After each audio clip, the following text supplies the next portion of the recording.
एक गांव में राजू नाम का एक गरीब किसान रहता था। राजू के पास बस थोड़ी सी जमीन थी, लेकिन उसकी मेहनत बहुत ज्यादा थी। वह सुबह सूरज निकलने से पहले उठ जाता और खेत की ओर निकल पड़ता। उसके साथ उसकी पत्नी सीता और दो छोटे बच्चे भी होते, जो अपना बचपन खेतों की मिट्टी में खेलते और माँ बाप के साथ काम करते हुए बिताते थे। गांव के बड़े जमींदार अक्सर राजू को देखकर हंसते और कहते, अरे राजू, इतनी सी जमीन पर इतनी मेहनत क्यों करता है? कुछ हासिल नहीं होगा। लेकिन राजू हमेशा मुस्कुराकर कहता, मेहनत कभी व्यर्थ नहीं जाती। भगवान एक दिन जरूर मेरी मेहनत का फल देगा। सीता भी बड़ी हौसलामंद औरत थी। वह राजू का हौसला बढ़ाती, बच्चों को संभालती और खेतों में काम भी करती। घर में बस एक छोटा सा कमरा था। दीवारों पर मिट्टी के निशान और छत पर पुरानी चटाइयां लटक रही थी। लेकिन उनके दिल उम्मीद से भरे हुए थे।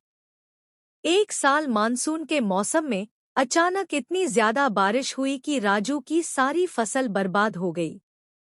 खेत में सिर्फ कीचड़ रह गया और सब्जियों के पौधे जमीन में दब गए।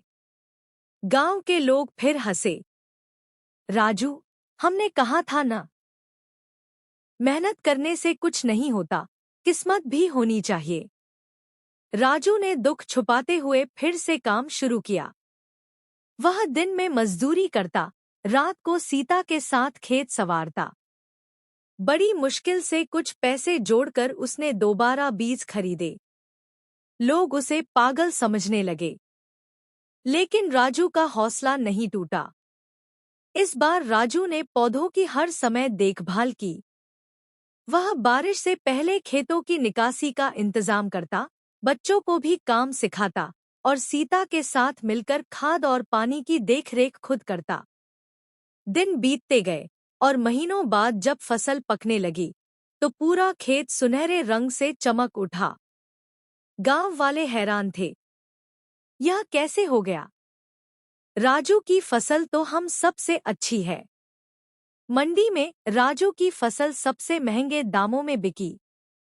उसने खूब पैसा कमाया, बच्चों को स्कूल में दाखिला दिलाया और सीता के लिए एक नई साड़ी खरीदी। अगले साल उसने पास की जमीन भी खरीद ली।